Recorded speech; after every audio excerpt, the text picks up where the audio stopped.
Daily தெய்வீகம் channel YouTube நேயர்கள் அனைவருக்கும் தேய்பிறை அஷ்டமி தின வணக்கங்களையும் வாழ்த்துக்களையும் தெரிவித்துக் கொள்கின்றேன். சொர்ணாகர்ஷ்ண பைரவாய நமோ நமக. ராதே கிருஷ்ணா ராதே கிருஷ்ணா.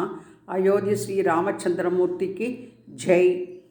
குபேரலட்சுமி நமோ நமக என்று சொல்லி அஷ்டமி அஷ்டோத்திரம் துளசியினாலும் பவழமல்லி மந்தாரை மலரினால் செய்து நவகிரக கோல ஸ்டிக்கரும் வைத்து ராகு பகவானின் கோல ஸ்டிக்கரையும் வைத்து 9 அகல் தீபங்கள் ஏற்றி வைத்து வெண்ணெய் பால் நிவேதனம் செய்து தேய்பிறை அஷ்டமி என்று எழுதி தேவராஜ சேவியமான பாவனாக்ரி பங்கஜம் வியாழயஜ்ஞ சூத்ரமிந்து சேகரம் கிருபாகரம் நாரதாதி யோகி பிருந்தவந்திதம் திகம்பரம் காசிகாபுராதிநாத கால பைரவம் பஜே.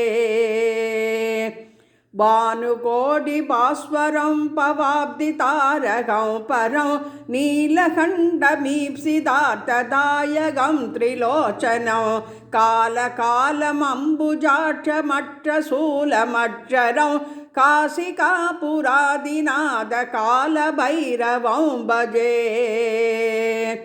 शूलडङ्कपाशदण्डपाणिमातिकारणौ श्यामकायमादिदेवमक्षरं निरामयं भीमविक्रमं प्रभुं विचित्रताण्डवप्रियं काशिकापुरादिनाथ कालभैरवं भजे. भुक्तिमुक्तिदायकं प्रशस्तचारुविग्रहं भक्तवत्सलं स्थितं समस्तलोकविग्रहं विनिगणन्मनोजरुहेमकिङ्कणीलसत्कटिं काशिकापुरादिनाथ कालभैरवं भजे.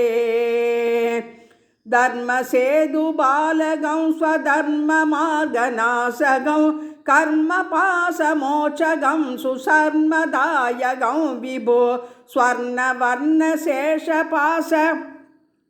शोभिताङ्कमण्डलं काशिकापुरादिनाथ कालभैरवं भजे. रत्नपादुकाप्रभाभिरामपादयोग्महं नित्यभक्तिधीयमिष्टदैवतं निरञ्जनं मृत्युदर्पनाशनं करालतं शमोषसं काशिकापुरादिनाथ कालभैरवं भजे.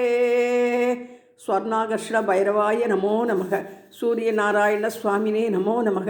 नवग्रह देवताभ्यो नमो नमः.